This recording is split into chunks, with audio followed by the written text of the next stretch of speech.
Bonjour et bonsoir, tout dépend de l'ère à laquelle vous nous suivez. C'est encore votre frère, le frère Papi Kapeta qui vous parle.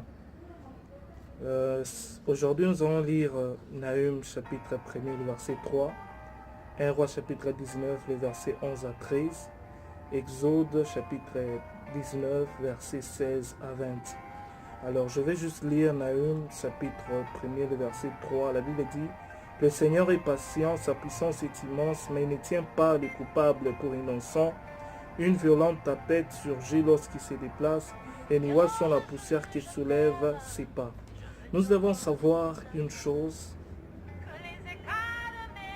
qu'aucun roi ou président de ce monde ne peut se déplacer sans escorte militaire. Et l'itinéraire souvent emprunté par le roi ou un président est connu d'avance par son service de sécurité.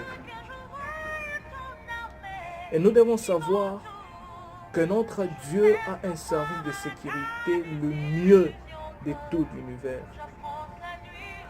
Dieu ne peut pas se déplacer et rencontrer un obstacle, comme un roi de ce monde ou un président.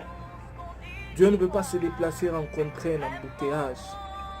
Lorsque Dieu se décide de se déplacer, aucune structure ne peut se mettre à travers. Dans la vie, tout enfant de Dieu doit savoir et comprendre le chemin par lequel les cortèges de Dieu passent. Peut-être le chemin que tu trouves impraticable, difficile, c'est par là que Dieu passe.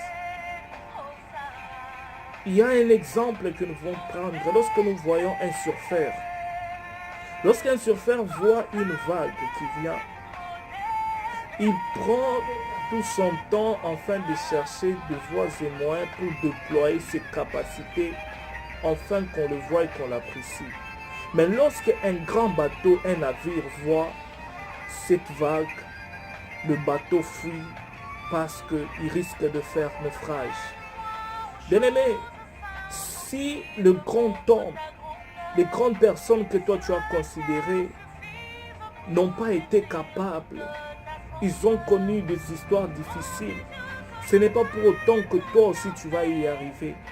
Car tu n'es pas né le même jour que ces grands hommes que tu considères. Dans la considération que toi tu peux avoir, ce n'est qu'en Christ. Il faut savoir avoir l'inspiration divine, comprendre le chemin par lequel que Dieu est en train de passer. Le prophète Élie dans le livre de 1 Roi chapitre 19 verset 11 à 13, il avait besoin d'entendre Dieu parler. La Bible dit, il pouvait comprendre, il pouvait entendre, il a vu le vent violent, pensant que Dieu était là, mais il n'était pas là. Des grands tourbillons, mais lorsqu'il y a eu un petit vent simple par là que Dieu s'est manifesté. Ce n'est pas pour autant dire que Dieu se manifeste toujours dans des tourbillons, non.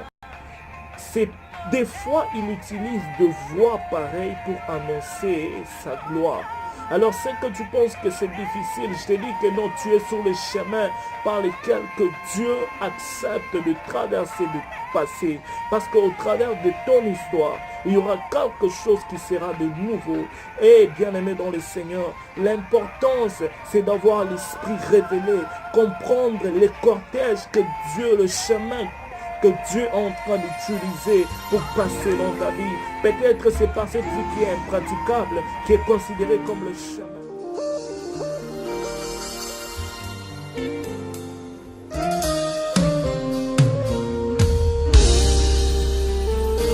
This is my season for grace, for favor. This is my season to reap what I have sown. This is my season for grace, for favor. Yeah. This is my season to reap what I have sown. Y'all listen at this.